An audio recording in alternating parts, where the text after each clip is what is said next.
about 3 years back, basically because of COVID. We are trying in this webinar series to cover contemporary issues for our country. This could be issues of economics, could be issues of geopolitics, and also could be issues in the socio-economic arena. We have been very fortunate and we started with the view to get a blend of Indian scholars and scholars from abroad and then look at the issues in a very professional way. And we have been very fortunate. We have had 2 Nobel laureates speak to us about their research, and that also benefited India. And once the G20 started under the Task Force 5, the new international economic order, we did a series of 11 webinars, again getting the best minds from across the world who can talk and delve upon the contemporary issues facing India. We have covered nearly 180 such webinars. In the current context, again keeping in mind the G20, we are working on a 10 webinar series on empowering women for an advanced economy 2047. So we're looking for India, which would be very advanced by 2047, and we're looking at from the angle of empowering women. One of the reasons we wanted to do this was the female labor force participation in India is amongst the lowest in the world. In our neighboring countries, we have much higher female labor force participation. In Nepal, it is above 70. In Bangladesh, it's above 40. And in our country, it's just about 20%. The latest research at the IMF and other places shows that if there is increased participation from the female labor force, countries' GDP jumps up nearly 25% without much extra effort. That's a big number. And that is why we launched upon this series, trying to think in case anything that we can do to increase the female labor force participation in our country, and anything that we can do to empower women. We started with the webinar where we had professors from Miranda House and from Mata Sundari College, Delhi University, and we also had the MD and CEO of Religare. The second series that we had was on gender mainstreaming in India's land ports, and we had very good research study from Dr. Sanjana Joshi, EGROW. Today is the third in the series, and next week is the fourth in the series, and so on we will continue. We plan to have 10 of them.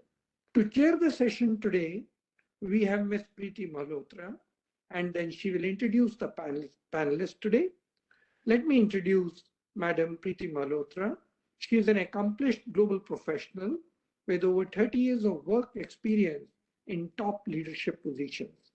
She has been the chairman of Smart Bharat Group, a diversified business conglomerate. She is and also has served on multiple corporate boards, both in India and overseas.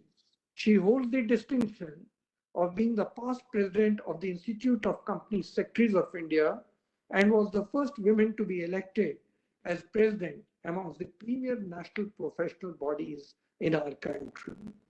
She is an active contributor to various policy initiatives of the Government of India and has been a member on various expert committees, including the Dr. J. Irani Committee, constituted by the Ministry of Corporate Affairs to advise the government on the framing of new company law in India. She has also been member of the Company Law Standing Committee formed by MCA to make recommendations to the government on various issues. She has also been a member of the Board of Governors of the Indian Institute of Corporate Affairs. She is a strong advocate of inclusive growth and gender parity. She is a founder member of the Global Citizen Forum. She is the founder director of the Foreign Investors India Forum, a high net worth individual forum that seeks to promote international investment.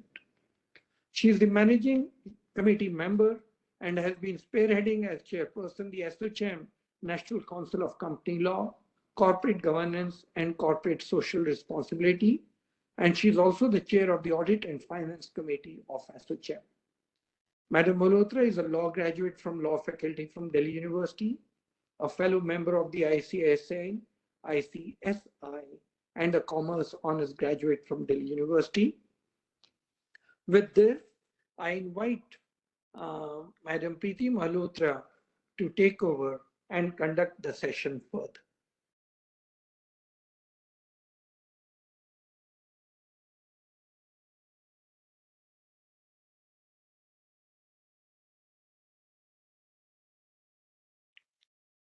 Can you hear me now?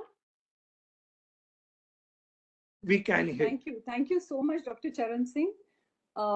He's the chairman of Punjab and Sind Bank, and thank you for organizing this EGROW webinar today and for inviting me to chair this session on a very important theme, how to empower women for advanced India. I think in my conversation with you, you mentioned that you're doing 10 such webinars, and probably this is the third in the series, and must compliment you for holding it on a very relevant theme because I sincerely believe that till all women are not empowered, India cannot be advanced.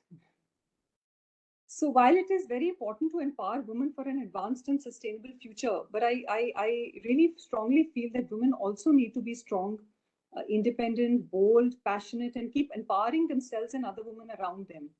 Women's leadership is a vision to be embraced, claimed, and internalized by women.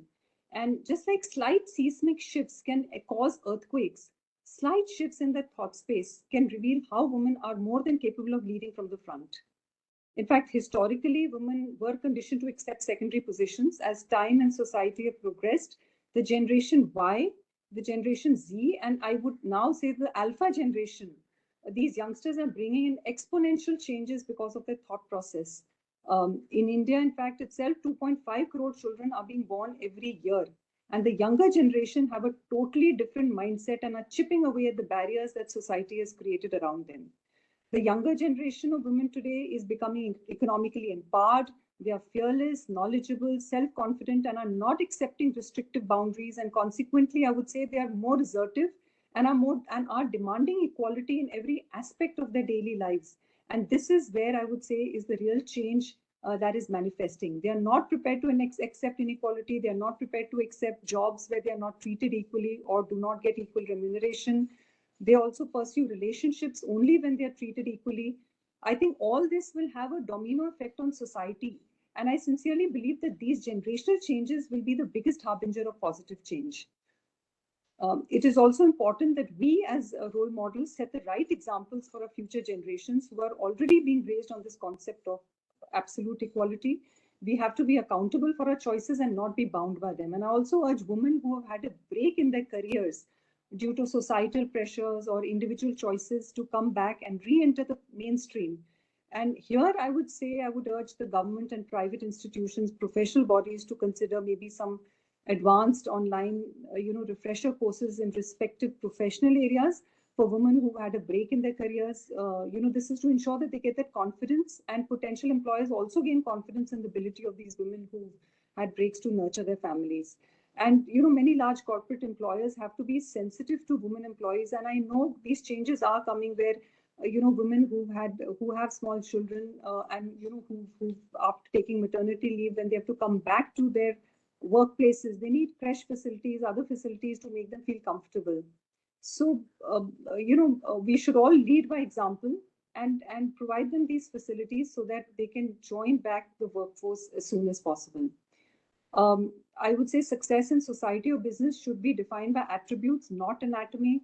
And it's always performance, perseverance, passion, hard work. I think the desire to lead, and most crucial, our adaptability quotient that determines the level of our success. Facing challenges with ingenuity and determination, I would say, are keys to becoming successful. There's a famous saying that your attitude determines your altitude. And I think it is time that women took full control of their lives. During COVID-19, there was tremendous contribution by women around the world for shaping a more equal future for women. And we now need women's full and effective participation in decision making in public life also for achieving gender equality and empowerment of all women, which calls for women's right to decision making in all areas of life. So be it equal pay, equal sharing of unpaid care, domestic work, I would say an end to all forms of violence against women in all fields. As we know, in fact, as we know that majority of the countries that had been successful in containing the fight against COVID-19 and responding to the socioeconomic impacts were headed by women.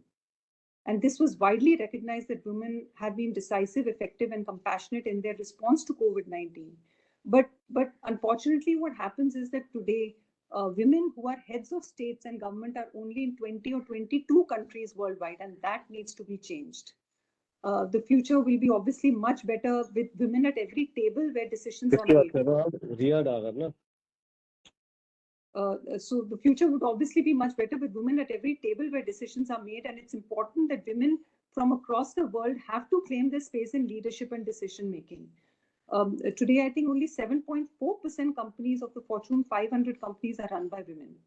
So this too needs to be changed. We also need to demand equal representation of women in boardrooms. Till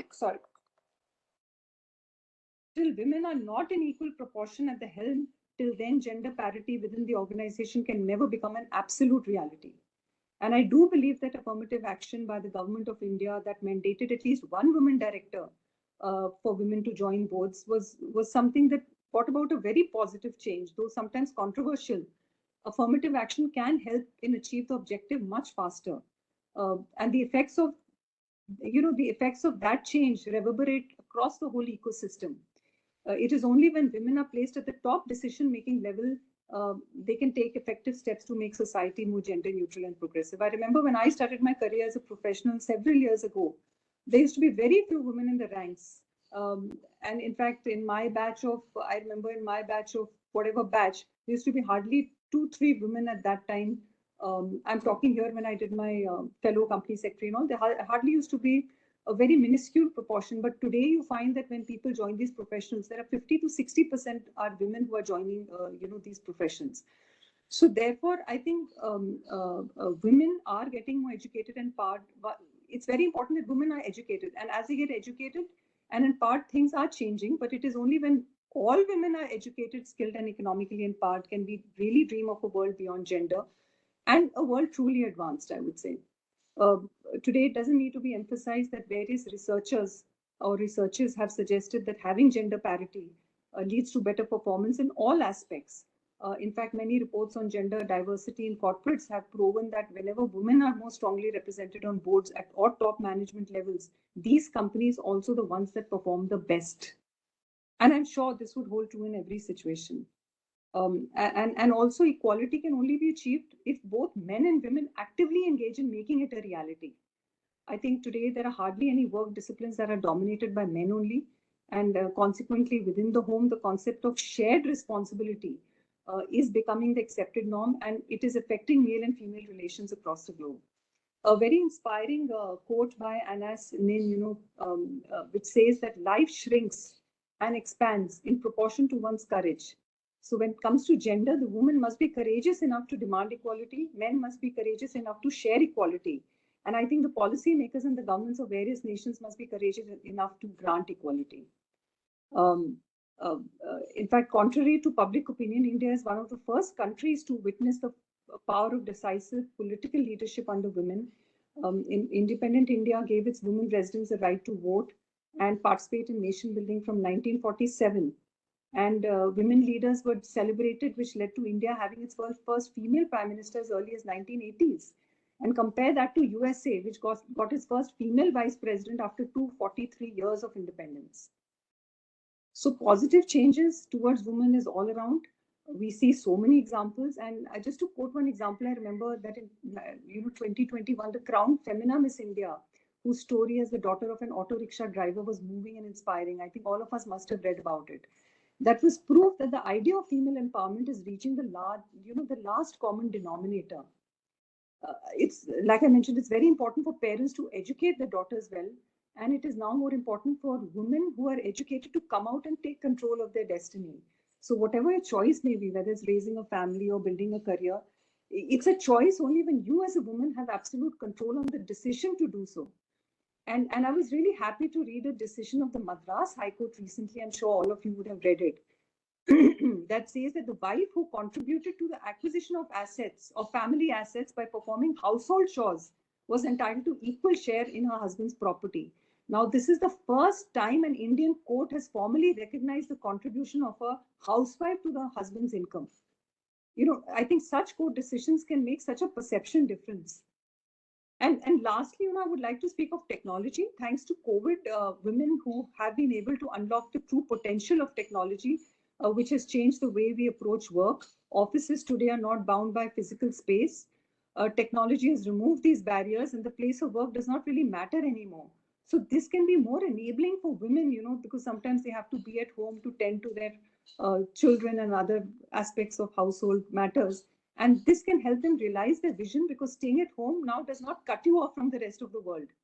It is allowing women at home to have access to unlimited knowledge, opportunities for skill development. And these technological changes have also thrown open new possibilities of growth and new avenues of leadership. Today as a society, we stand on the cusp, I think whole globally, we stand on the cusp of an exponential change. The 21st century is the age of converging technologies, whether it's artificial intelligence, robotics, virtual reality, blockchain, neurolinks, STEM technologies like science, technology, engineering, and mathematics. I think this is a brilliant time for women leaders of the future to etch their names, in the annals of history, I would say. So innovation and technology are changing the landscape, and women can really script the impact of these technologies.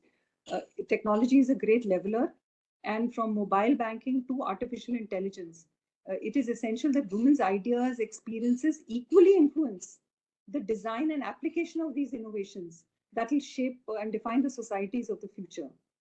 So women must play a key role also in defining the governance framework, ethics, bias, the opportunities, and the challenges faced by each of these disruptive futuristic industries, and the government must enable this. We need to bring in more female thinkers, scientists, academics, businesswomen, and politicians to discuss the future. And all across the spectrum, we must have women leaders. Only then can we, have absolute change. To sum up, I would like to quote, Eleanor Roosevelt, who said, "No one can make you feel inferior without your consent." Women must work to build their confidence, define their threshold for acceptance of social norms, script the trajectory of their lives, and empower the next generation to be even bolder and better and more assertive, I would say. As I mentioned earlier, the generational changes will be a key catalyst in the rate of progressive change, and the future will be led by the alpha generation, which will script their own version of a progressive, gender-neutral world. I think today we stand on the cusp of on the curve of an exponential future, and I sincerely believe that the two key factors that will drive exponential change is science and technology. Thanks to Dr. Charan Singh, we have some brilliant speakers today. To start with, we have Dr. Pritpal Kaur. She's an IPS, Superintendent of Police, Long Island, Nagaland. We would love to hear describing her. She's basically ranked 225 in UPSC, BDS from Rohtak University, Haryana. She was allotted Nagaland cadre, served Twinsang as SDPO, and then first SP of Noklak, newly created district, and now SP Longlang. She's a gold medalist in BDS, best swimmer in Police Academy, best speaker and sports person in foundation course in UPSC, DGP Disc Award in 2021, Women Power India Award 2023, Ministry of MSME, that is, International Inspirational Women Awards by GSR Foundation 2023, Scotch Gold Awards for our Noklak Police Works 2023, spoke as Changemaker by Vigya Prasad 2022, Ministry of Science and Technology. Wow, she has an amazing profile, a really amazing profile, and we would love to hear what challenges and obstacles she faced, because she held such a challenging position, and how she overcame these challenges, especially as a lady IPS officer serving in a tribal area, Nagaland. Dr. Pritpal Kaur IPS, I'll request you to speak for about 20 minutes, and then we can have some question and answer sessions, which maybe either I can ask you, anybody from the audience can ask you. I'll request, those who want to ask questions can raise their hands, and I will call them out to ask their questions. Yes, please, Dr. Pritpal Kaur. Thank you, Preeti ji. Am I audible and visible? Yes, you're audible. Okay, I'll just request Vivek to play my PPT, because he's saying that the quality will not be that good in the phone.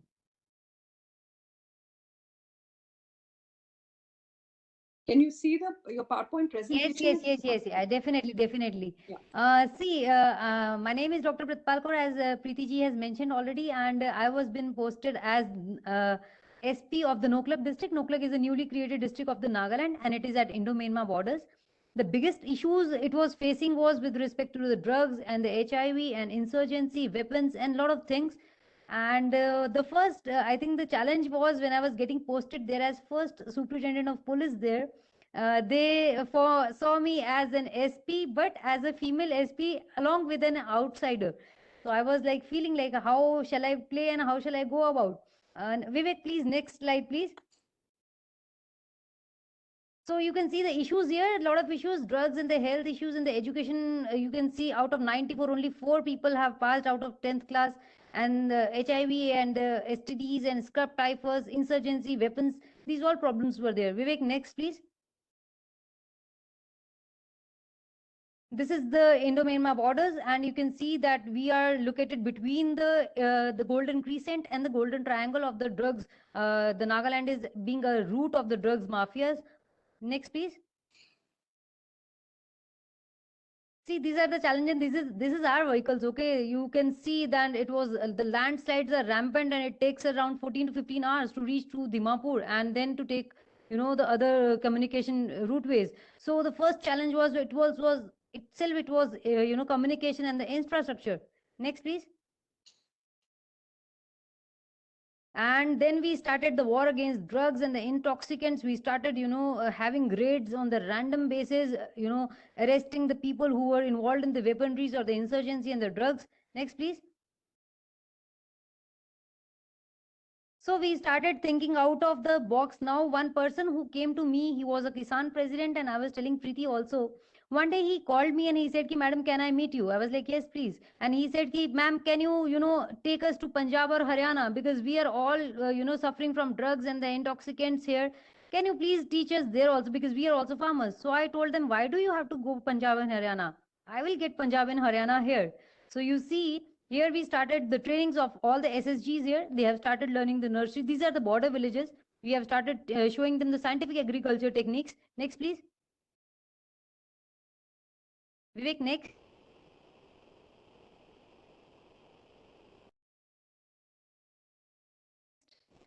These are all the techniques and everything. Next, please.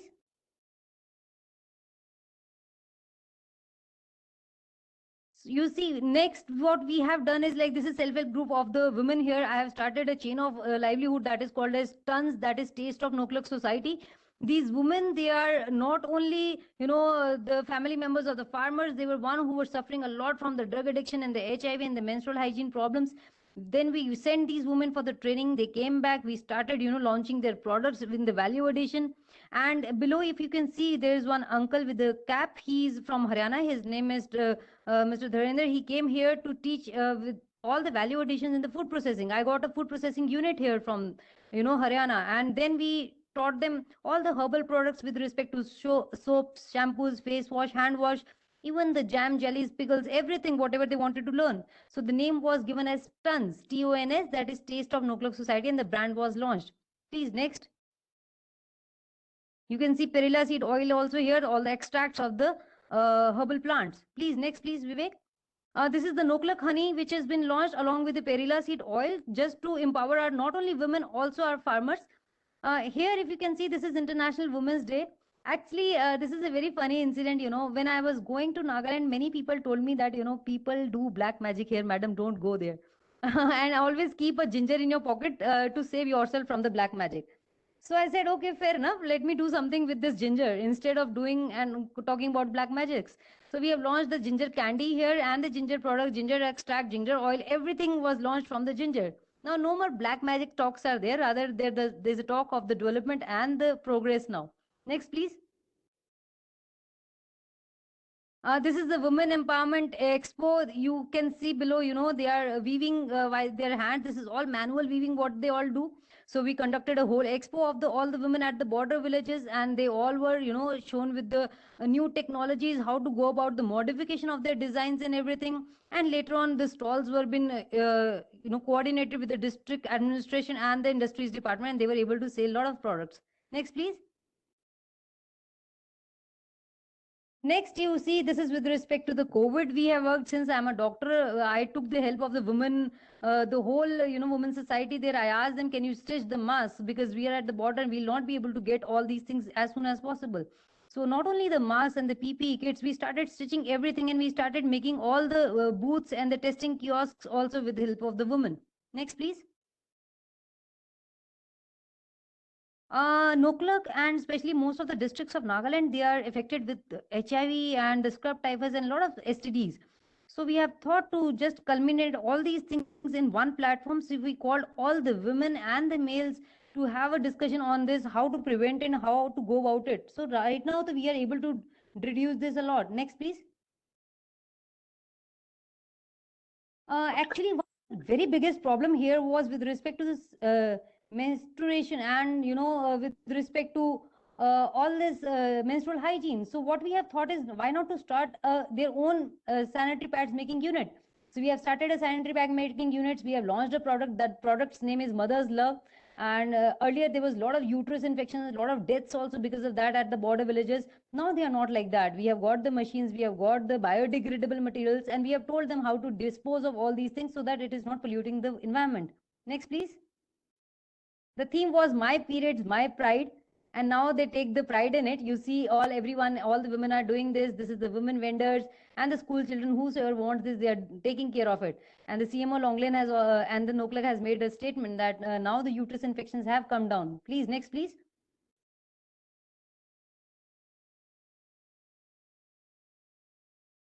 This is Mother's Love. Not only it was stitching, the pads, it was also stitching all the weaving products, all the, the handicrafts and all their shawls and the traditional things. So it was not only helping their sanitary pads, it was helping them to, save their own culture and tradition by doing all these weaving products and shopping, opening a shop for that. Next, please.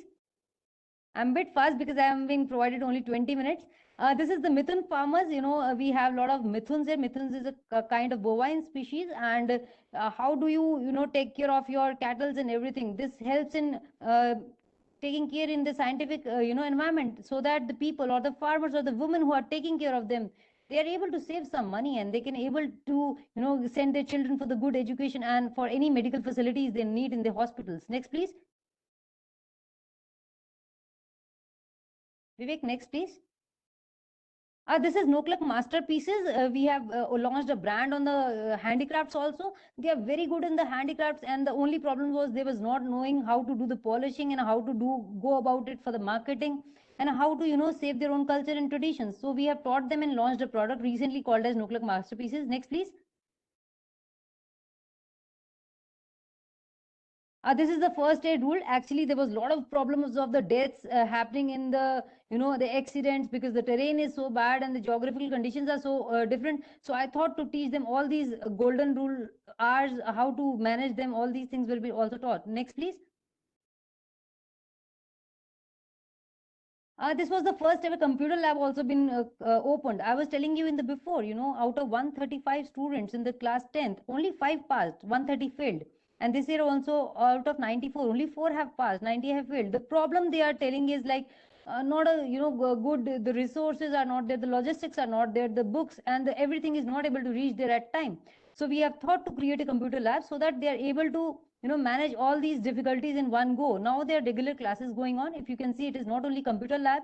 We have opened a big science museum also. Since science and technology is very important, education is very important. Until and unless I'm not telling them all science and technology things, the superstitions take overcharge of all these things. Next, please.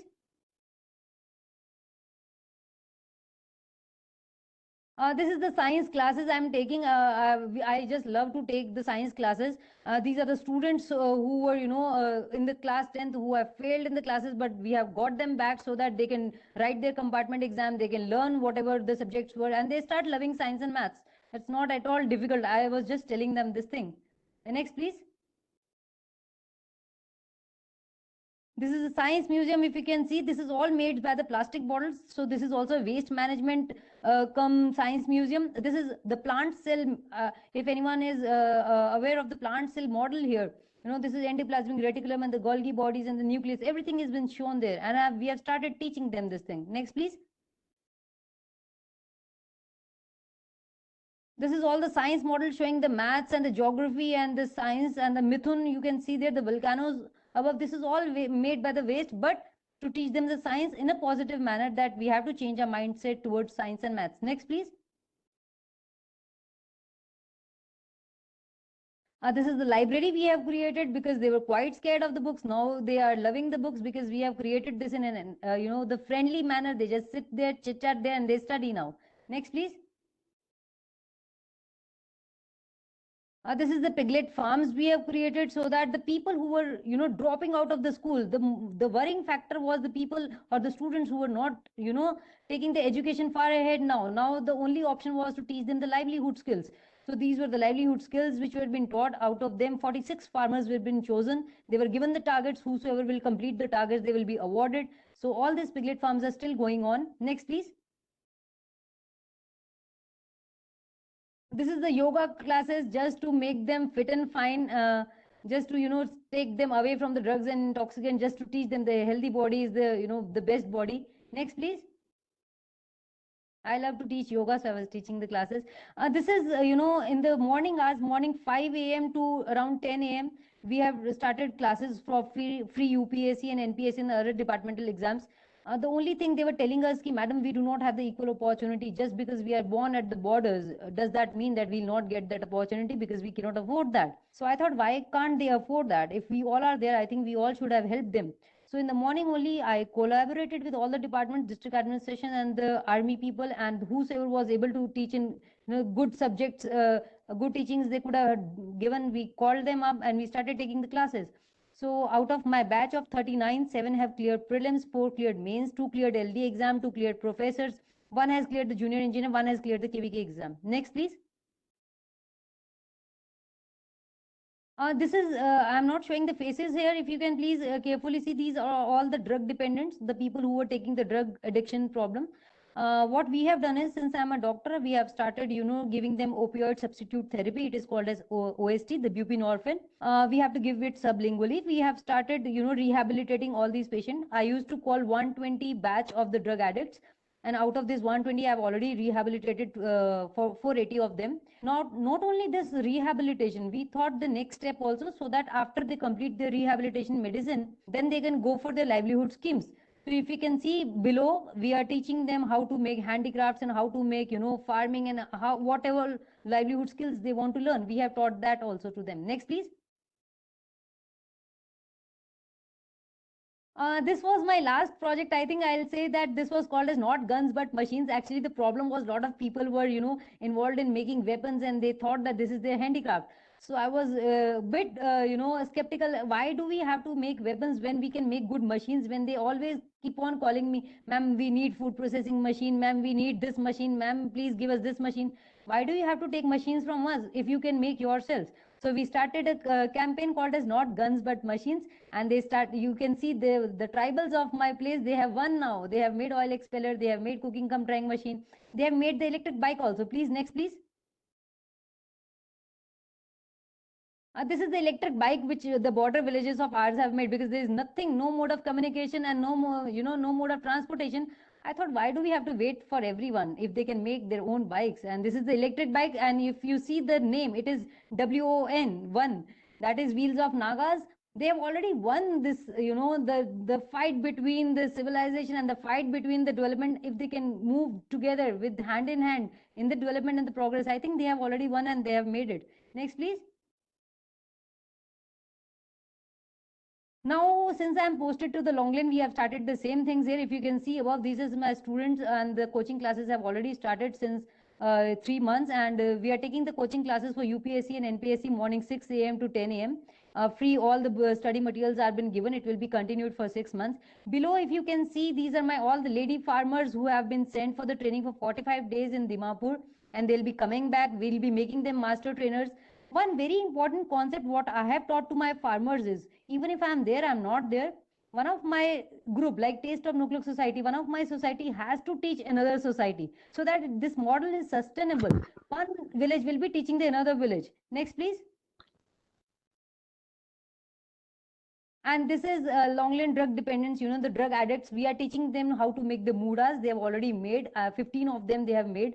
and we have started with the batch of 26 drug addicts. And recently on 26th of June, we celebrated the International Day Against the Drug Abuse and Illicit Trafficking. And that time they have made a big stall and they have, sold a lot of mudas. This is called as mudas, seating table. And they have made, I think, money also, but I have told them to make a society and let us progress path. But you see, it is not only the 26 people. Am I audible? Am I audible? Sorry. Am I audible? Yes, absolutely, very audible. You see, these are my drug addiction people, but now they are no more drug addicts. They are just rehabilitating themselves. I'll be making them the master trainers so that these 26 of them, they will change the lives of next 26. Next 26 will be changing the life of next 26. So they have been given the incentives and the rewards. I just help them in making their societies and their shops and their the children to study. Next, please. Last 2 slides, please. Next, please. And this is the person, I'm just giving an example. This was a person, we have already taught the 480 of them. This person was a drug addict. He was, HIV positive also, but now he has started making wonderful, beautiful handicrafts, and he has started making, big shops also. He's selling to Dimapur and other places also. If you see HIV also, his viral load has decreased. Why? Because he's taking his doses at this equal time. And with respect to OST, that is opioid substitute therapy, he has decreased his doses from 18 mg to 10 mg. So not only this, we are making him the master trainer. Now he'll be teaching to the other drug addicts also to go ahead. Next, please.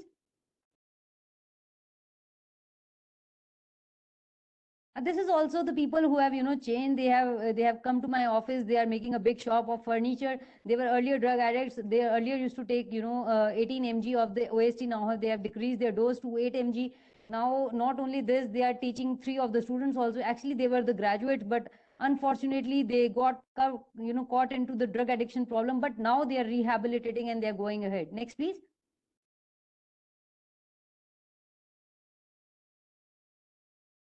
Next, please, Vivek. Okay, this is the last slide. I have spoken as a change maker under Vigyan Prasar, Ministry of Science and Technology, where I have told them, many a times we think that tribals, they may know something or may not. No, it is not like that. Tribals know everything. They are very talented. It was just that I was polishing them. And the best thing was, I was telling to Preeti also, when I entered to Noklak or when I entered to Nagaland, I was always considered as outsider hai, ladki hai, how will she, go about as an SP, that too border problems. But when we started rehabilitating, when we started, taking care of all the weapons and the insurgency and the drug addiction, then they have adopted me. Rather, they have given me a local name, that is Themshao Lam. And, I'm very proud of this thing, that one day, they understand the progress and the peace has only one thing, that is changing of the mindset, nothing else. Next, please. Okay, this is my group of Taste of Noklak Society. If you can see, we have all made this video and we have all launched a song also, because I do not have much time here, so I'm not able to show you all this thing. So this is the thing, but I would like Vivek, can you please switch off this PPT?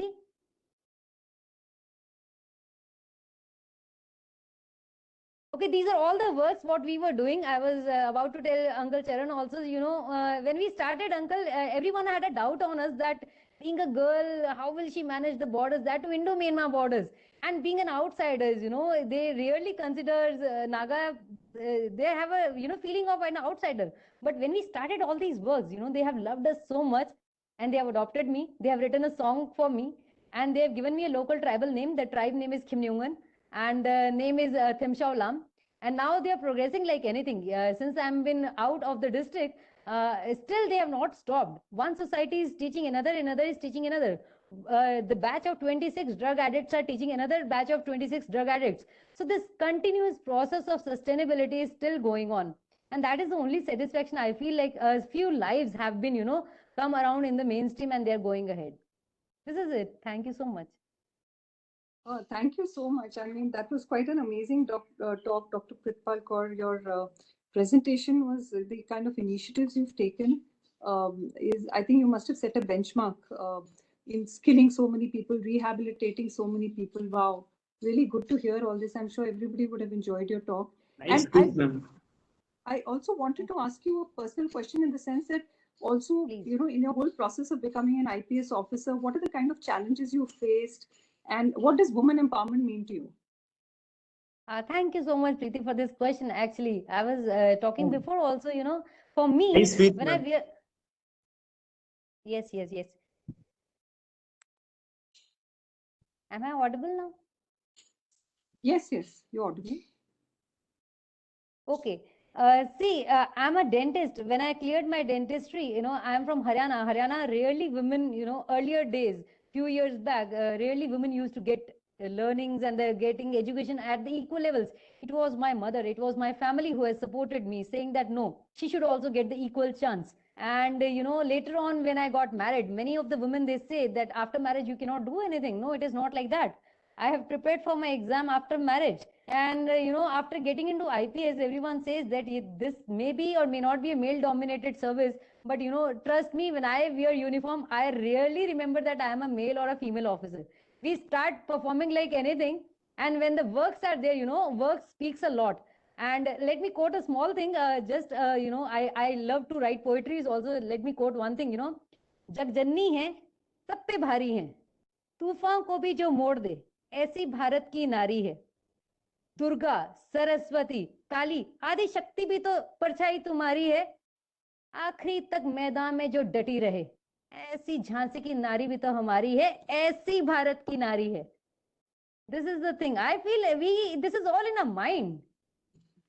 We can do anything. We can achieve anything. Nothing is impossible. Very good. Lovely to hear that. Lovely to hear those words. I'm sure it would be so inspiring for all the women here. Fantastic. Thank you. Thank you. Thank you so much. Thank you. Would anybody have any questions for Please, her? please, ma'am. Can just raise their hands. Yeah, sure. Please go ahead. Sorry, is anybody asking a question? Ma'am. Yeah, please go ahead. We can't hear you actually. Would you want to put off your video and then speak? Maybe your voice will be clearer. Mr. Prabhakaran? We can't hear you. You're on mute. Mr. Prabhakaran, you're on mute. Preeti ma'am, can I intervene if that person is not there? Yes, please go ahead. Can I? Yes, please. Yeah. Good evening, ma'am. Good evening, Dr. Charan. I work for underprivileged children in Noida. Thank you, Pritpal ma'am ji. I was in the Police Academy in Nagaland for some time for my sessions over there. Then Sunmeet was there at that time. I think he has been transferred now. Sunmeet Kaur. Yes. Yeah. Yes, yes. And then, Preeti ma'am, can it be, I mean, is it possible that you can share this recording to us so that I can show all these to my students in the villages? Is it Sure, possible? Sure, please, Dr. this will Charan be a Singh. Yeah. pleasure. Yeah, I'll take Sure. the help of Dr. Charan. Sure, So about we have all the 16 recordings. Yeah, 1650 students are with me. And then I think we can save them. I see students, boys of age 8 to 10 years smelling something, wrapped in a hanky or something, smelling all the time. And I just stop them, and they're so used to it, they won't be able to leave it now. Once I show them this, I think it will be a great help. Yes, definitely. My first focus is always on my youth and the students. I want to save them, whatever it is. The tribals are very talented. They are just misguided by the drugs and the other intoxicants. We have to save them. Please let me know in case of any other help is needed. We are already rehabilitating them. In case any other need is there, please let us know. Dr. Pritpal, can you share me your mobile number?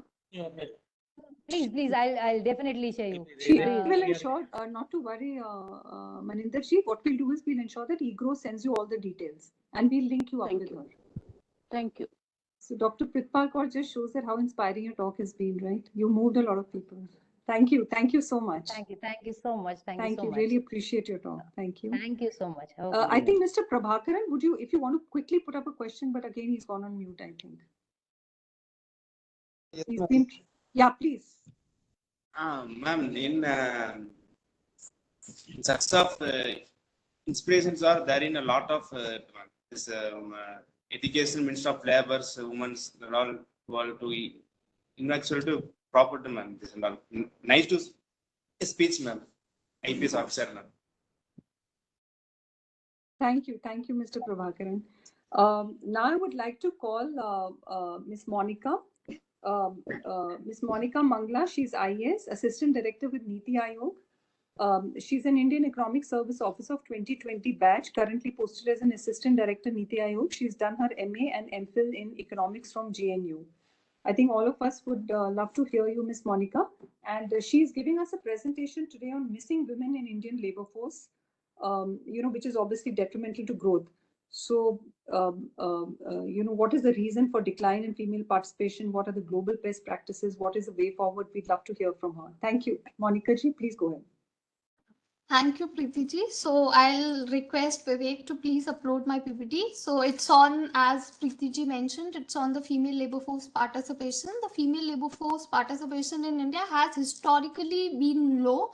But what is even worrying that since 2005, it's declining even further. So India is only ahead of Afghanistan when we compare the South Asian countries in terms of female labor force participation.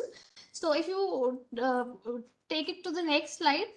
So there is an infographic which shows that in say 1990, as per the World Bank data, India is this line, this rose kind of line with the bold numbers. So India had the 30.4 labor force participation, female labor force participation rate, and it has now declined to 19.2%, and it's only above Afghanistan amongst Pakistan, Sri Lanka, Bangladesh, and Nepal. So it's a cause of concern, of course. So can you move to the next slide, please? So now here in this slide, I'll focus on what are the reasons for the low female labor force participation. If we look at the India's economic growth, it has been very robust and high over the last 3 decades. Our fertility rates have been low, and women's enrollment has also increased. With the right to education, it's increasing, but still a lot need to be done. Despite that, the female labor force participation in India has remained stagnated at around 20 to 22%. So one of the major reasons is, of course, there's still there exists the lack of gender parity in education. If we look at the statistics, the plain statistics, as per the 2011 census, the female literacy rate is only 64.6% as compared to the male literacy rate. And the another reason for the low female labor force participation is the nature of the Indian growth. If we look at the Bangladesh and all these countries, the female labor force participation has increased because of the growth of the sectors like textiles and all, where the women, participate more. But India, if we look at our growth, so it has been led by the urban focused skill intensive sectors like IT and all the skill intensive jobs. And on the average, male remain more educated, so they got more jobs, and all the jobs were, it was in the service sector, not in the manufacturing sector, and these jobs were located in the urban center. And in India, because of the socio-economic constraint, there were constraints on their mobility to the urban centers and all. So that was also one of the reasons why the labor force participation for females could not increase. Had there been much growth in the sectors like textiles, healthcare, handicraft, education also, then it could have been higher. The female labor force participation could have been higher. So next slide, please. And one another thing is the entrepreneurship. Right now in India, everyone is talking about startups, entrepreneurship and all. But in the entrepreneurship also, women have a huge potential to become the entrepreneurs, to become, the papad maker, achar maker. They are very talented. They can, use the old textiles and make make use of them. But still, if we look at the simple, again, plain statistics, so as per the 6th economic census, which was conducted in 2013 and 14, only 13.7% of the enterprises were owned by women. And the major reason for this is that the women are excluded from the formal financial market.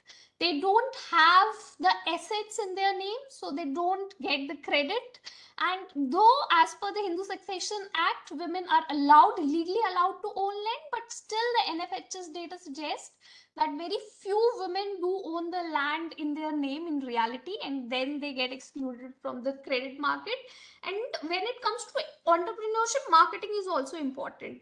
And in India, there exists the taboo, there exists a social taboo on women traveling and dealing with the male traders to market their products. These are the issues. And also when it comes to the public infrastructure, I would like to make this point that it's the lack of the public infrastructure adversely affects women much more than the man. For instance, the lack of the public sanitation or street light adversely affect female street vendor much more than her male counterpart. And the another reason is a gender bias in the vocational skill. In India, historically, the vocational skills were imparted in an informal setting. Very recently, this Skill India and all have come. But if we look at historically, all the vocational skills were offered in a very informal setting where a person would hire generally a male, goldsmith or blacksmith would hire a apprentice, obviously male, and that's how the skills were imparted. So many women didn't get the opportunity to learn those skills and to get employed. And of course, the violence against the women, the safety remains a big issue when it comes to the women moving out. And it's very interesting to note that the states which have the high crime rates are the ones which have the lowest female labor force participation. So there exists the one-to-one relationship. And there also exists the poor enforcement of the sexual harassment laws at the workplace, which either forces the women to quit the job or to keep on suffering silently. Next slide, please. Yeah.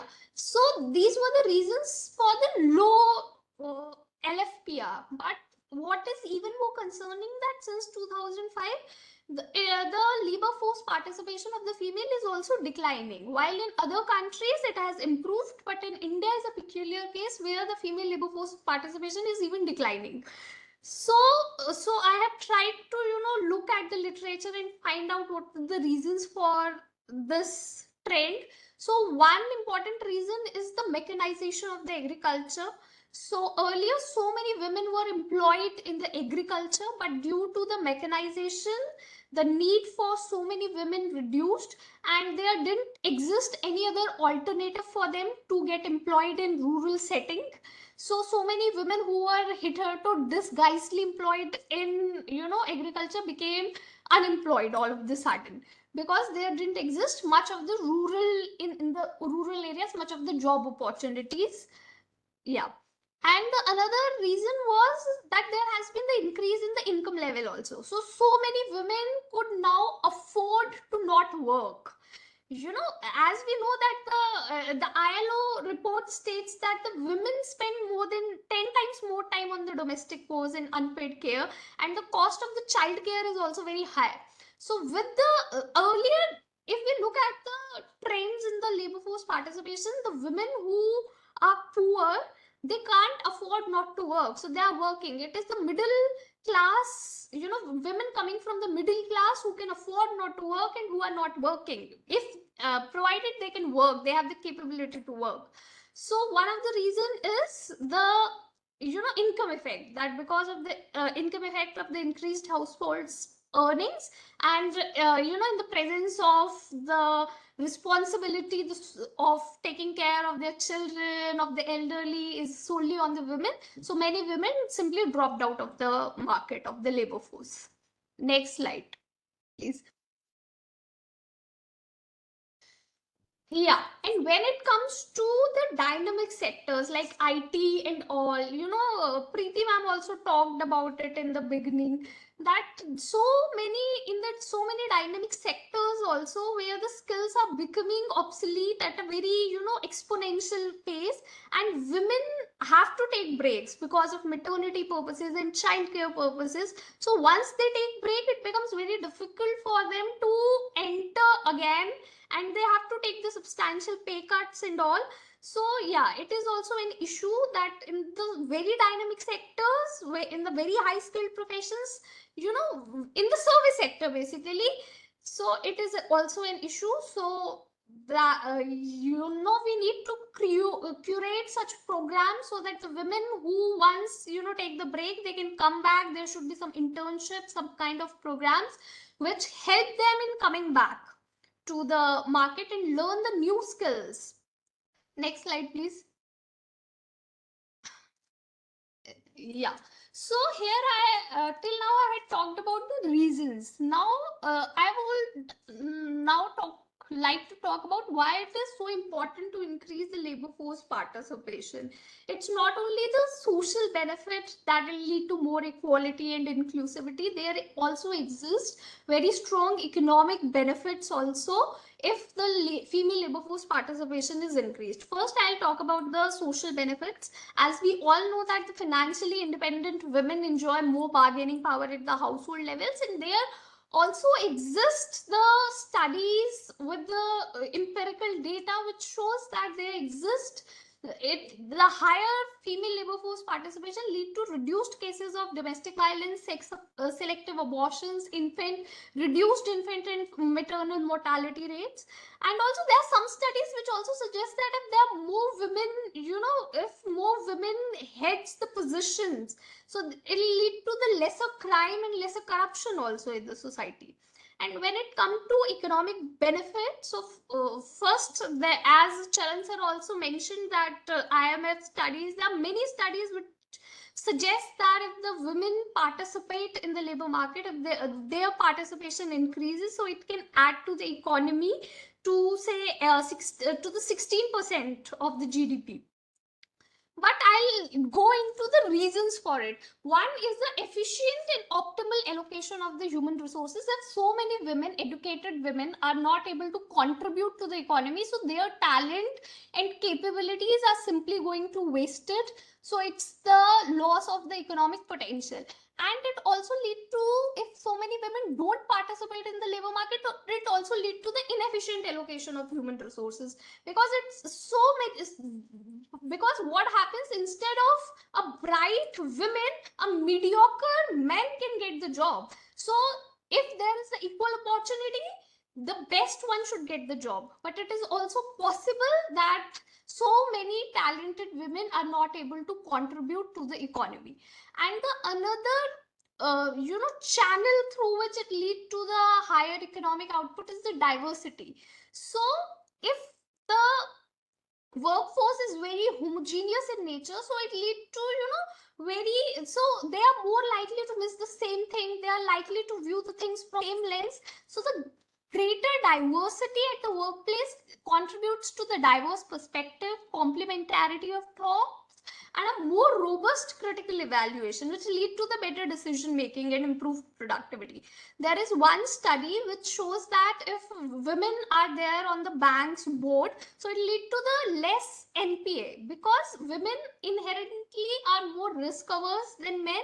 So in that sense, they complement their abilities. It balances the risk portfolio of the bank. So it's not that the women worker only substitute the male worker, they complement them. So in that sense also, the total economic output and the productivity increases. So next slide, please. Next slide, please.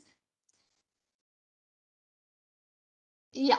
So now I come to the way forward, what we can do to increase the female, what the government can do to increase the female labor force participation. First, I have listed some of the global best practices. So if we want women to, you know, to work, so we should understand that we should give them the ability to be able to manage their personal life, with their professional life. So most of the corporates, you know, in the global arena, they focus on, you know, making sure that the work-life balance is there. So in many countries, in many Scandinavian countries, there is a provision for providing the publicly funded daycare facility to the children below 7 years of the age. It's a public funding program, so anyone can drop their child in a daycare center and it's affordable. In India, the problem is that there is no childcare facility. Even if it is there, it's in a formal sector. There is no formal system, and with no quality checks, no standardization, it's available. So it's also a big issue. And another thing is that women should also be allowed to contribute to the economy by working part-time or from home. There should be more flexibility provided to them. So what happens, I have seen many women simply dropping out of the labor market because their bosses don't allow them to work part-time. Many women are also able to take the pay cut if they are allowed to do part-time, but there is no respect of the time of the employees in Indian government service, also in the private sector also, because so that is an issue. We need to understand that the employee should be given the time to take care of the personal issues also. So next slide, please. So these were the global best practices to increase the labor force participation. But when it comes to India, we need to understand that in India, almost 80% of our economy is in the informal sector. So those rules only apply to the formal sector. And we just can't simply copy paste what the Western world is doing. Our, solution has to be completely indigenous based on our, issues and our data. So when it comes to these are good, but they can't take care of the 80% of the people employed in the informal sector. So as per the research which we did, we found out some way forward, some policy initiatives which can be taken to promote the female labor force participation in India. One is the strengthening the female dominated sectors like teaching, healthcare, nursing. So empirically, data suggests that a sizable number of the women are engaged in such professions. So and there exists a dearth of money in those sectors. The education, health requires money. So if we put money there, so it automatically will lead to the more employment of the women. If we strengthen those sectors, the labor force participation will automatically improve. And in the recent past, the success of the integrated child development services and the National Health Mission also provides support to the above posited suggestion, because it led to improvement in the female employment. And the second is promoting female entrepreneurship. The government is giving focus on promoting the female entrepreneurship. I'm working in Niti Aayog, so Niti Aayog has also launched the women entrepreneurship portal to help them. But still, much more can be done in this arena. Tax incentives in investment, as well as rebates and subsidized loans from banks to female entrepreneurs, can encourage more women to start businesses. And leveraging self-help groups can also play a very big role in helping budding female entrepreneurs turn their idea into the business model. Next slide, please. So, and as I said, the more skilling of the women. Recently, with the Skill India programs and all, the vocational skills are being provided to women. But much more, of course, need to be done here. The government can consider first of all, the flexible schedule for the women. So can allow the women to join the afternoon batches and all. So that can help them, in really come forward and join those courses. And of course, the fee structure can be reduced, fee structure can be differentiated, and there can be the lesser fees or the zero fees for women candidates. And of course, the digital divide, when it comes digital gender divide.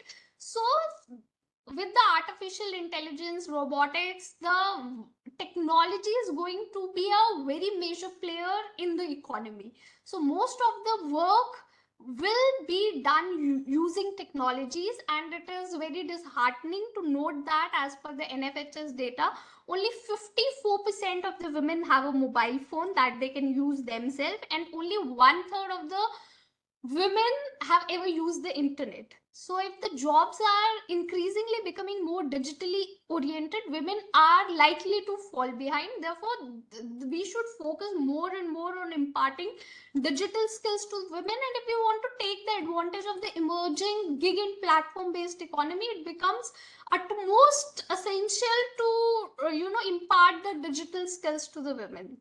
Next slide, please. Yeah, and the ensuring greater mobility of the women. If we look at the female labor force participation rate in the rural area and the urban area, it is lesser in urban areas despite the higher number of industries and more job opportunities present. So it's a very peculiar kind of the statistic which we have. Despite having more jobs, the women are not working in the urban areas. So what can be done? Either we need to generate more jobs in the rural and semi-urban areas, or we need to create some kind of the better transportation system. If the rural women can travel to the urban areas to the work, but in India still many villages are not properly linked to the main transport routes, and whatever little transport exists there, that is provided at high cost with lower frequency, multiple stops, and the safety is also an issue. So yes, so we need to invest in the high frequency transportation system. It'll help not only to increase to improve the economic growth, but it also help women to to be able to travel to the city, which is now an issue. And yeah, so it is one of the way through which it can be done. Next slide, please. And transforming the care economy. It's the utmost important because in India, so many women, despite being able and wanting to enter into the workforce, don't enter because the ultimate responsibility of childcare comes on women, on mothers, and there does not exist the formal care economy in India. So a separate care council should be created for formalizing the care work for children, and creating a care council for promoting a skilled workforce for the care economy by standardization of the qualification packs and certification bodies will assure the women of the good quality service being available to take care of the children at their home. So it is very important if we want women to enter into the workforce. And of course, the gender sensitization in schools, in colleges at a very young age, boys, girls need to be provided gender sensitization so that they can get rid of the gender stereotypes which they have. They can counter those gender stereotypes, and the men should be taught to contribute towards the household responsibility. They need to taught that it's not that the men can't contribute. It's all such things need to be taught. More than women, I think men need to taught. Women have become empowered. They want to enter the labor force market, but it's the men who have not understood that cooking and all these are not only the works of the women, their wives. They also have to contribute equally into them. Next slide, please. So this is the last slide only. So, and another step is introducing administrative and budgetary reforms. So in India, there are various schemes of different ministries of central and the state government, but they are working in the silos. So there is a need to, have some kind of intersectoral coverage, convergence of these schemes. So instead of having so many things, it need to have few schemes so that the resource does not spread thinly. And when it comes to the helplines also, there are so many sector specific helplines that are working in silos.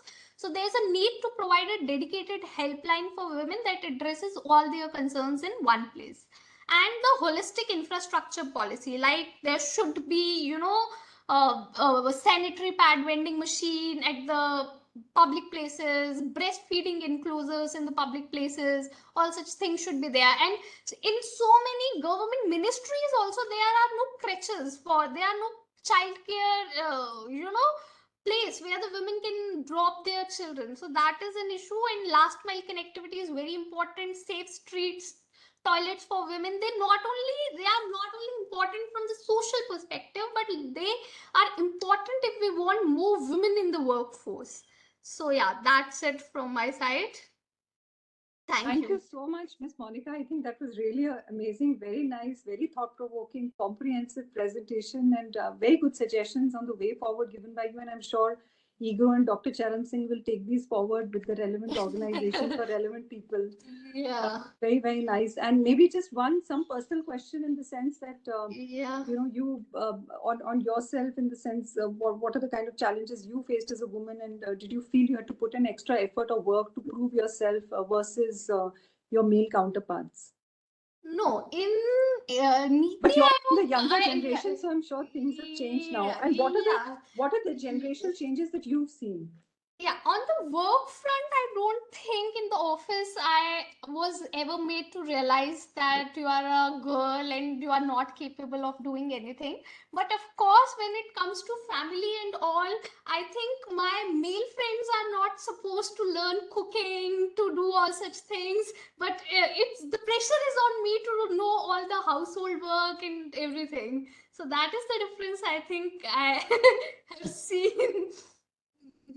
Right. So since we don't have much time, so I believe you're very multi-talented and you're a poet also. So we'd love to hear you recite some lines. So I had written one poem. So I had recited it during the launch of the Women Entrepreneurship Platform. Wow. So I would like to recite it. So this poem is in Hindi and it starts with a taunt, which I think most of the women have to, listen to, have to face. So I'll start directly.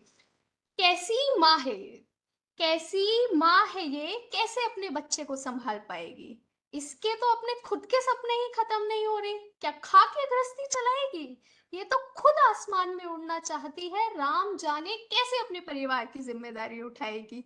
सुना है madam नया business खोलने का सपना देख रही है, औरत है, घर की लाज है, क्या ये भी अब मर्दों के जैसे कोर्ट कचहरी के चक्कर लगाएगी, क्या ये मैडम भी रात में घर में 2-2 बजे तक आएगी, ये कमजोर औरत, ये कमसक कली, क्या चौक चौराहों पे मिलने वाले तानों को सुन भी पाएगी जब भी कोई। So actually this poem is a tribute to all the progressive men, to all the progressive fathers and husbands. So I'll continue. जब भी कोई मुझको ये ताने देता, मेरी काबिलियत को कम वो समझता, मेरे बड़े सपने देखने को बेशर्म और बेहुदा बताता, मेरे कुछ कर गुजरने की जिद को बचकाना ठहराता, मेरे हाथों की चूड़ियों को मेरे सपनों की बेड़ियां समझ जाता, मेरे सपनों के बलि चढ़ जाने को ही सही ठहराता, तब मेरा पिता, तब मेरा पति मेरा हाथ पकड़ मुझे बस ये बताता कि तुमको ऊंचा इतना उड़ना होगा, आगे इतना बढ़ना होगा कि कोई भी बेहुदा बात तुम तक वहां तक पहुंच ही ना पाए, मेहनत इतनी शिद्दत और खामोशी से करनी होगी कि कामयाबी शोर मचा जाए, जिद और जुनून इतने प्रबल हो कि पूरी कायनात तुम्हारे सपनों को मंजिल से मिलाने में लग जाए। मेरा पिता मेरे बड़े ख्वाबों और ख्वाहिशों से डरता नहीं, मेरा पति मेरी कामयाबी से जलता नहीं, मेरा पिता राहों में मुझे गिरने देता है, बचाता नहीं, दो कौड़ी और सस्ती सांसें मेरे हाथों में थमाता नहीं, मंजिलें भी देखती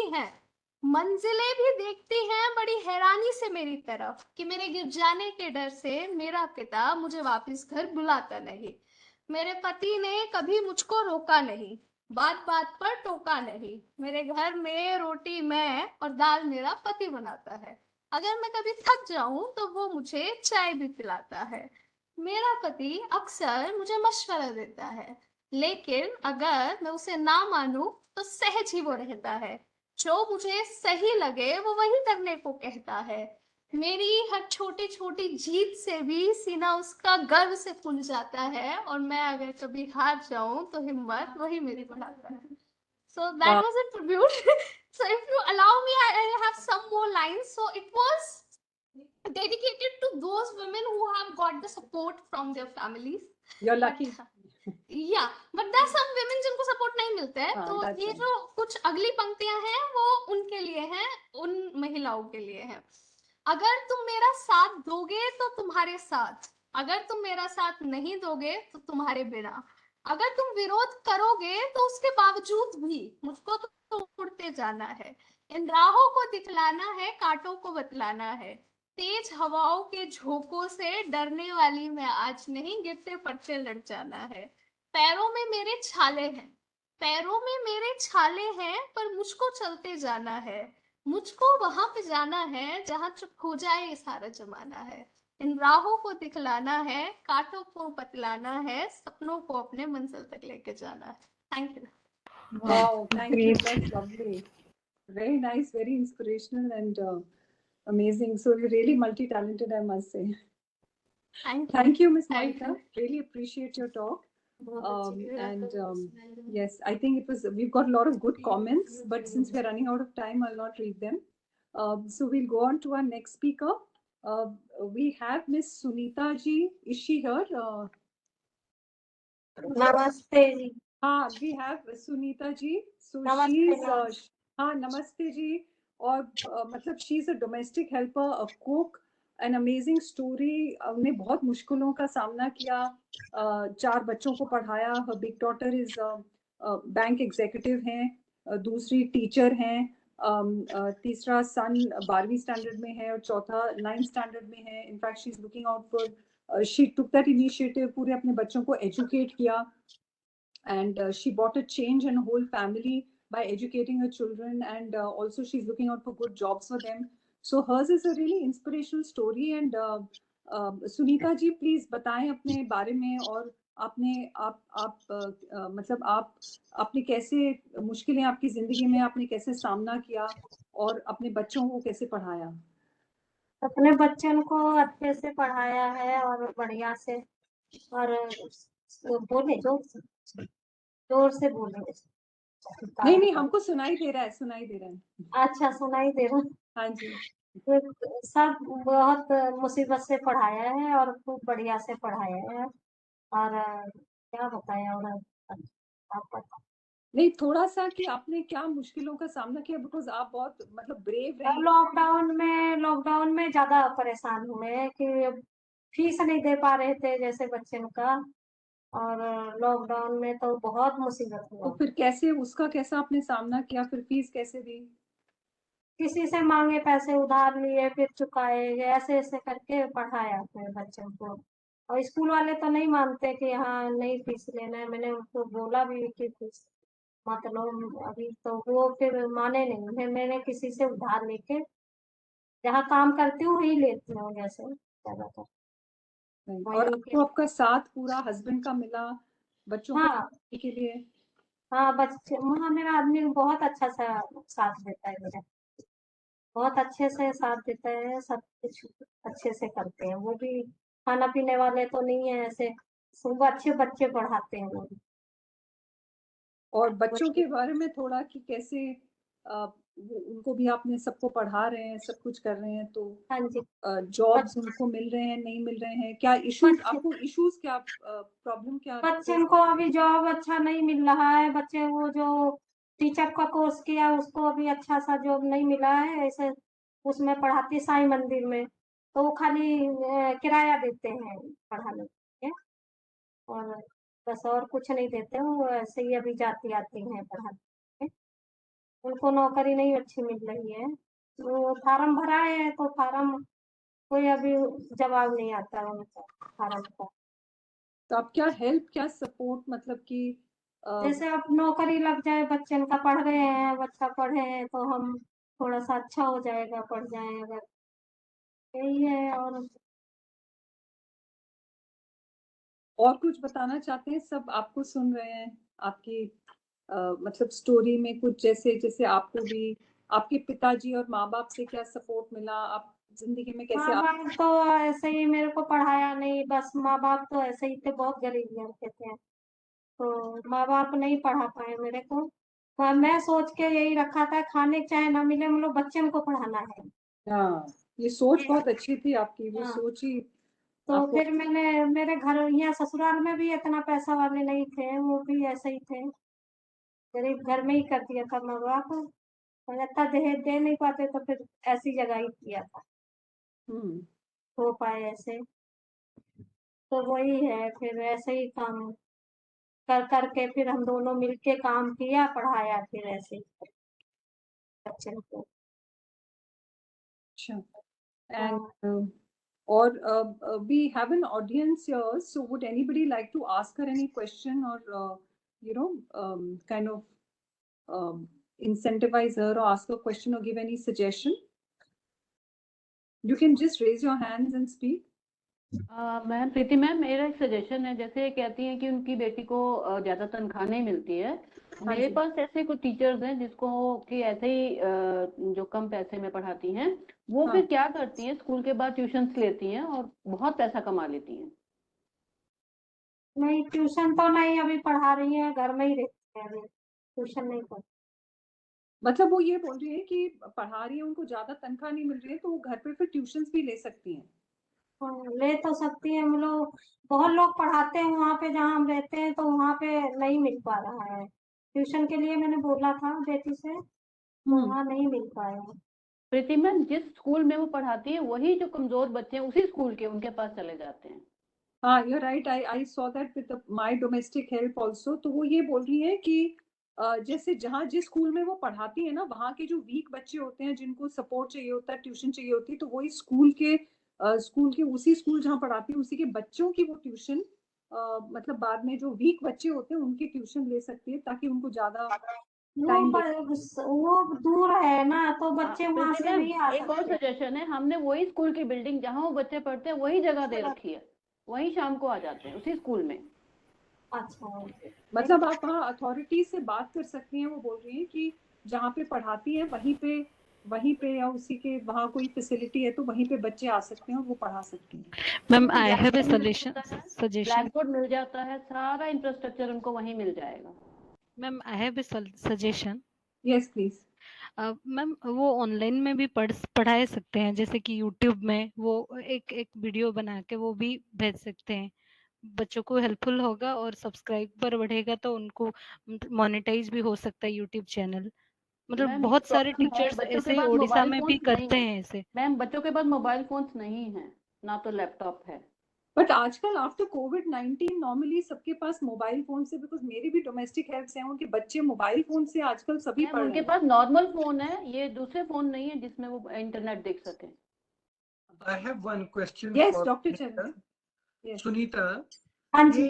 मैं आपसे पूछना चाहता हूँ कि आपके मन में क्या विचार आया कि आपने अपनी दोनों बेटियों को इतना पढ़ाया और प्रयत्न किया कि उनको नौकरी लगवाएं, बैंक में लगवाएं, जबकि आमतौर पर लोग कहते हैं कि बेटी को किसी जगह काम लगा दो और वो अपना कहीं हेल्प करेगी, छोटे बच्चों को पालेगी। पर आपके मन में ये क्या था कि आपने उनको पढ़ाया? नहीं सर, मेरे यही था कि मैं नहीं पढ़ी हूँ तो सर बच्चे तो पढ़ ही सकते हैं, और मैं थोड़ा खाया पिया कम है, मतलब बच्चे को पढ़ाया ये ज्यादा है। मुझे यही सोच था ज्यादा करके कि बच्चे हमारे पढ़ जाए कैसे करके।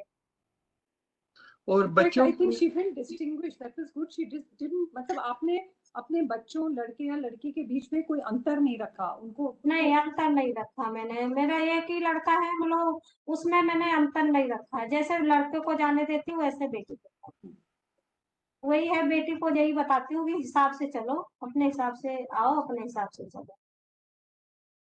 Right, I know. I remember I asked her that question yesterday. So she's saying I didn't distinguish, which is very good. तो आप भी मतलब पढ़ी लिखी नहीं है, पर आपका जो आइडियाज हैं वो बहुत प्रोग्रेसिव हैं कि आपने अपने बच्चों के बीच में अंतर नहीं रखा और बेटियों और बेटों को एक जैसा समान जैसा व्यवहार किया उनके साथ। हाँ जी, हाँ, सब कुछ ऐसे ही एकदम, बच्चे जहाँ जाते हैं तहाँ बेटा भी जाता है, जहाँ बच्चे जाता है। डॉक्टर चरण सिंह, आगे मन में सुनीता, आपके मन में अभी दो बेटे हैं, वो छोटे हैं, पर दोनों बेटियां बड़ी हैं आपकी, जो मुझे समझ आ रहा है। आगे बढ़कर आपके मन में क्या है कि अपनी बेटियों को कहाँ पर पहुंचाना है और उनके लिए क्या आगे क्या करना है ताकि वो आगे बढ़ सके? सर अब हम क्या कर सकते हैं, अभी तो इतना हमारे पास पैसा नहीं है तो हम कर सकें। लोग वही है, अब जो अपने मर्जी से अब कर सकती है उतना कर दिया मैंने। अभी मेरे पास इतना पैसा नहीं, शादी के लिए भी देखना है उनको, बड़ी बेटी की शादी के लिए देख रही हूँ, तो शादी के लिए भी इतना पैसा नहीं है। कोई गाड़ी मांग रहा है, कोई कुछ मांग रहा है, ऐसे कहते दहेज बहुत मांग रहे हैं लोग। तो पढ़ी लिखी बच्चे तब भी इतना दहेज मांगते सब। किसी पढ़े लिखे लड़के के साथ शादी करे और कोर्ट मैरिज करे, दहेज में मत पड़ना। हाँ अरे दहेज तो मांगते हैं। अभी एक दो बार जगह देखा है तो दहेज गाड़ी मांगते, तो कहाँ से दें, हम 3 बेटी है, तो पर इस अगर चक्कर में। सुनीता, अगर एक बात सुनो मेरी, अगर हाँ ये जी, बेटियां इतना ना पढ़ती हाँ जी। तो फिर दहेज नहीं देना पड़ता? हाँ जो पता नहीं सर, अब आगे क्या होता है मेरा तो नहीं यही पर है। नहीं, पर जब लड़कियां इतनी कमा रही हैं, वो बोल रहे हैं जैसे लड़कियां इतनी कमा रही हैं, तो फिर क्यों दहेज देना? मतलब लड़कियां भी और लड़के जो जिससे शादी करेंगी वो भी उतने ही कमा रहे होंगे, तो फिर क्यों दहेज? हाँ मैंने देखा, कई जगह देखा है, लड़का कोई इतना पढ़ा लिखा नहीं मिल रहा है। हाँ हमारे में ज्यादा नहीं पढ़ाते लड़के उनको मिलो, हमारी लड़की पढ़ गई है तो वो लड़का भी नहीं मिल रहा है ढंग का। मेरी जेठ की लड़की है, वो भी सरकारी नौकरी उसका हवे, जेठ की लड़की उसमें हवे, ये डॉक्टर है, क्या नाम है उसमें, ए, पटना में पढ़ी हुई है बड़ी वाली। सुनीता, एक बात है, हाँ अ, जी, कुछ पढ़ी लिखी लड़कियां कहती हैं हमें शादी करनी ही नहीं है, हम ऐसे ही हाँ अच्छी हैं। अगर लड़के ऐसे मिजाज दिखाते हैं तो हम बिना शादी के पूरा जिंदगी निकाल सकते हैं। क्या आप में या आपकी बेटियों में ऐसा कुछ हाँ। विचार कभी आता है कि नहीं कि हाँ शादी हमारी का जेठ मत की रहा बेटी है? नहीं कह रही है नहीं करना है शादी, बड़ी जेठ की लड़की है तो वो कह रही है अभी नहीं शादी करेंगे हम, जब लड़का अच्छा नहीं मिलेगा, और नहीं मिलेगा कोई बात नहीं, हम ऐसे रह सकते हैं।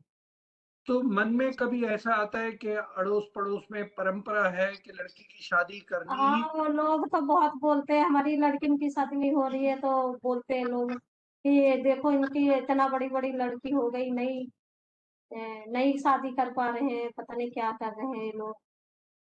तो मकान पढ़ाई वाली तो मकान पढ़ाने से वाली हाँ तो जी, पढ़ाने पढ़ाने से अच्छी जगह नौकरी लगवाने से शादी में विघ्न ज्यादा आ रहा है, हाँ जी। ये आप कहने का प्रयत्न कर रही हैं?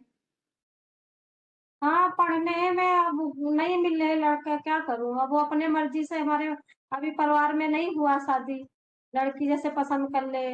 नहीं तो वो खुद अपनी पसंद का ऑनलाइन आजकल काफी साइट्स है, अपनी पसंद, जब उसको अभी उसकी उम्र कितनी है, मतलब थोड़ा आजकल तो थोड़ा लेट भी शादी हो जाए हाँ लेट ही हो गया है, लेट तो, ही है वैसे। तो थोड़ा ऑनलाइन या अपने पसंद का जब उसको मिलेगा तब कर लेगी। सोसाइटी प्रेशर मत डालिएगा उस पे। नहीं पैसा नहीं डालती हूँ, हाँ, मैंने मर्जी तो से जब ही करा मिलेगा अच्छा शादी। तब कर लेगी। हाँ और जी। Doctor Charan Singh, I think we have to encourage them to, जब जब I just had one more question for Sunita, if you permit, can I नहीं ask? नहीं, please please, it's your webinar. Sunita, हाँ ये जी, ये जो अ, आप और आपका मर्द और हाँ जी, आपके परिवार में कभी ऐसा ऐसा महसूस हुआ है कि अगर लड़की को ना पढ़ाते हाँ तो जी, बेहतर होता? या जब आप उनको पढ़ा रहे थे लोग टोकने वाले थे कि क्यों लड़कियों को इतना पढ़ा रहे हो, हाँ उनका जी, तो कोई फायदा नहीं, आकर आखिर में जाके शादी ही करनी है, हाँ जी, कुछ हाँ जी, ऐसा था? और फिर भी आप लोगों ने जूझ के उनको पढ़ाया और हाँ अच्छी जी। नौकरी लगवाई। क्या हालात थे उस टाइम पे? अरे उस टाइम तो बहुत लोग बोलते थे सर कि क्यों पढ़ा रहे हो इतना, लड़की को पढ़ाओगे तो कैसे शादी करोगे, लड़का भी नहीं मिलता इतना पढ़ा लिखा, सब ऐसे ही बोलते थे लोग। अभी भी बोलते हैं सब शादी के लिए कि कैसे क्या करोगे। Can I ask a question? This is Harbinder this side. Yes yes, please go ahead. Thank you. I think Sunita is trying to convey that her daughters have educated, क्योंकि उनकी बेटियां पढ़ गई हैं इसलिए उनको पढ़ा लिखा लड़का नहीं मिल रहा। तो सुनीता, मैं आपसे ये कहना चाहूंगी, बहुत अच्छा किया आपने अपनी बेटियों को पढ़ाया, उनको अपने हाँ पैरों पे खड़ा किया। चाहे जो मर्जी जिसने कहा, आप दोनों ने, हस्बैंड वाइफ ने बहुत मेहनत करके उनको पढ़ाया, और हाँ मुझे पता है आप बहुत मेहनत करती भी हो।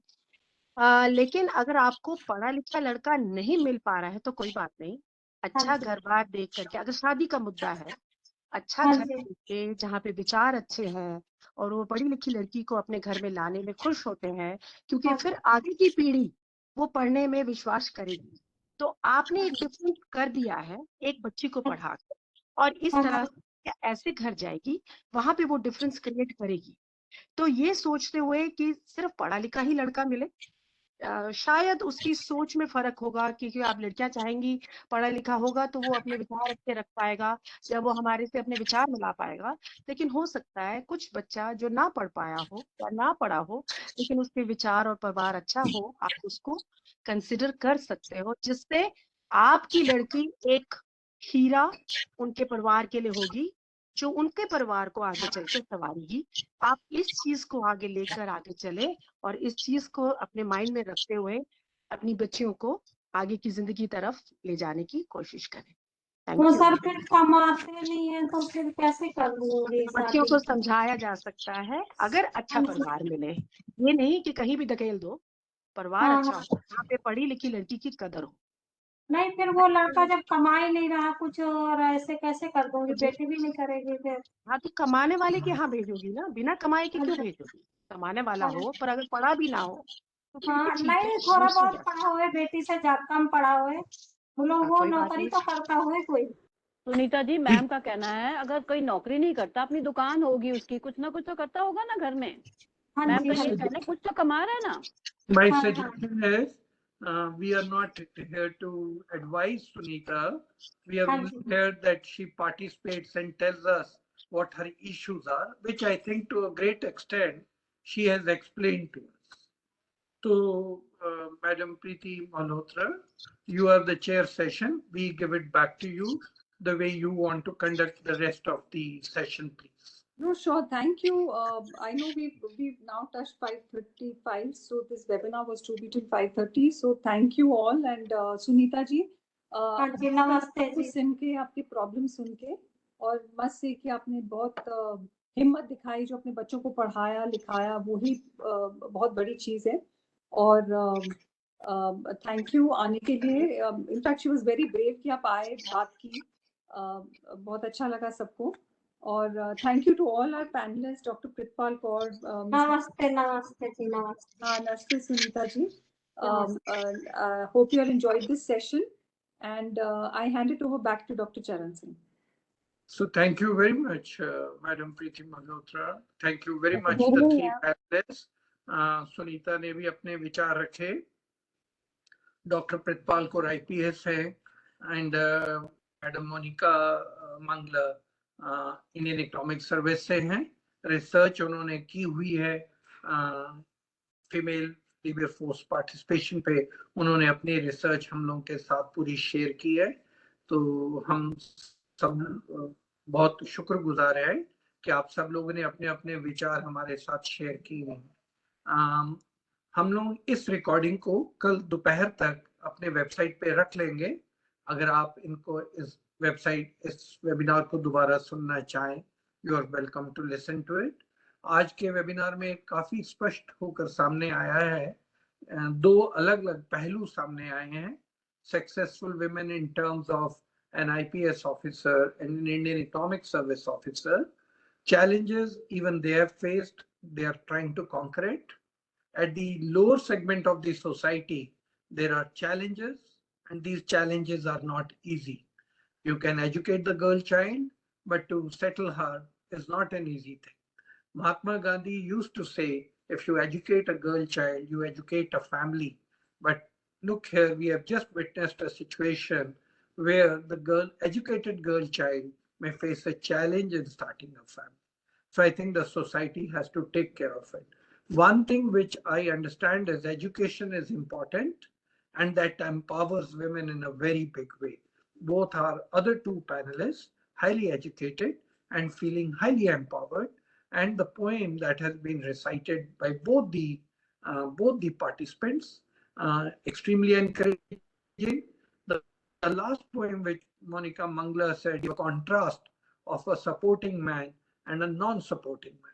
I think the society is moving to a great extent men who have started to support and appreciate their wives successfully is also increasing, I suppose. But then at the end, we have seen a clear case where a challenge is emerging for educated lady to find a suitable match. So this is an economy in transition as I look at it. There are traditions, there are modern concepts, and these are being balanced out and one is navigating through them. This was the fourth in the session of empowering women. We're all learning through that. The next week, we will, today was the third in the session for empowering women. The next week, we are going to have the fourth in the session for empowering women. We will have the same time and we will send you the invite with the participants. Hope you will be able to spare some time and join us. Once again, thanking the chairperson of the session, Madam Preeti Malhotra. I know how busy she is, but she agreed to save some time and be with us today. Thank you so much for your presidential remarks that you gave in the beginning.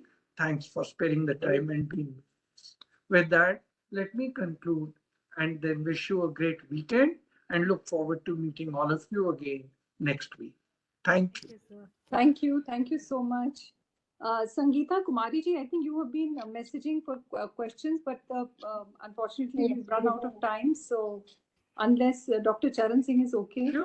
Sure. Let's take a Would question. you want to, Sangeeta Kumari ji, you wanted to say something? Yes, ma'am. Yeah, Am I please. audible to you? Yes, yes. Recently, ma'am, I want your suggestion. Actually, I was a teacher in a school. I'm basically from Bihar. So, what kind of suggestion would you like to give the women, those who are newly, mother? I'm a mother of 9 months old baby girl. So, however, there is a provision that in every schools which are CBSE affiliated, there should be child care center. And nowadays, I am dealing with some kind of frustration and anxiety due to loss of my job because my job was really good, but I left due to mismanagement at the in the school campus. I was not able to keep my baby with me. So, what kind of suggestion would you like to give for those women, basically who is working and dealing with such type of problem? I know this is a problem that many women are facing. I could not hear the beginning part of what you said, but what I'm given to understand is that what you're saying is that Basically, you started working back, but the new mother. Yeah, The so new new mother mother who is naturally. So facing. once you work, you'll want where do you leave your child, right? You'll also want some. You obviously there are not adequate facilities in many institutions where the child can be left or there are no, like somebody mentioned, publicly funded. Monica mentioned about publicly funded creches or childcare childcare facilities. So I know, I mean, India still has a long way to go. Yes, I would ma'am. say some corporates have started the trend and are taking care, but small medium enterprises and other educational institutions also have to follow suit. And maybe some kind of if some legal provisions come in, mandating these institutions to provide such facilities, or then if the government or can come up with such facilities which where children can be well taken care of, and like Monica again mentioned that there has to be I mean, obviously all this, there has to be some there can be a lot of quality issues. So how do we address that? Because obviously even if you have to leave your child in a creche, you may not be sure whether the child is properly taken care of or not. So I think still a lot needs to be done, and I'm sure here I'll request Dr. Charan Singh. Does EGROW also, when we have these seminars and webinars, the suggestions that come out of here, Dr. Charan Singh, how do we see that that this can be that the government of India or these suggestions. So where do you put these suggestions? I mean, how do you see that the suggestions that come through these webinars are kind of are taken note of? Normally, what we do is we share these suggestions with the officials if we know them in the government, or we put them to people who are most of the time participating in this. Sometimes the officials are participating in these webinars. So they pick up the ideas from there. So I will take care of this suggestion. I think we have had a couple of suggestions today. Right. And we do also put them together, write them, and send it to the policymakers most of the time. We are going to do that even at the end of these 10 webinar series, once we have a substantive amount of suggestions through the 10 series. So we will be doing that. Wonderful.